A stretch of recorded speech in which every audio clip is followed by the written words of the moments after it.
Okay, and then we also learned how to use energy in both an isolated system and a non-isolated system. So in an isolated system, we said there's only three kinds of energy, and there's kinetic, potential, and internal energy. And so for each of these, let me just give you a type of problem that you'd see this. So basically, this is, for example, climbing stairs.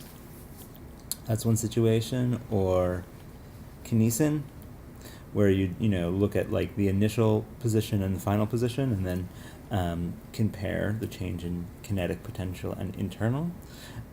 Then for conservative forces only, so climbing a stair, you have some internal forces in your body. ATP is working, but if you don't have that, if you only have a conservative force like gravity, then this could be something like I think a good problem to think about is basically roller coaster, right? So it's basically you're on a roller coaster, and then you go down here, and your potential energy changes. So based on you take your a change in your potential, and you figure out what your change in kinetic is.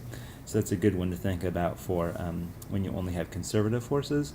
And then for a non-isolated system, I mentioned this just in the previous one, but the change in kinetic energy is equal to the net work.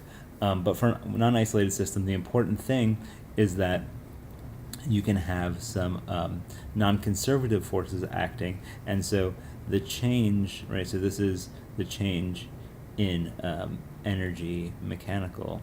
The change in the mechanical energy is equal to the work done by non-conservative forces. So this could be something where, say, you have, let's say there's a box, and it's going, down a ramp, and let's say the change in the kinetic energy, like the speed, and you also know the change in the potential energy, and we want to know how much, what was the work done by the force of friction.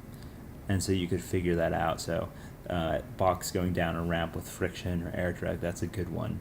It's a good one for a non-isolated system involving energy. And for each of these situations, all of them, all three of these situations, we're looking at, let me just circle all of this, we're basically looking at initial and final positions, right? So this is before and after for energy, and so for each of them, climbing stairs, you look at before and after, bottom of the stairs, top of the stairs. Roller coaster, high up on the hill, and then down in the valley of the roller coaster. And this one, you're starting up here at the top of the ramp, and then you go down to the bottom of the ramp. So you have an initial and final position for each of those.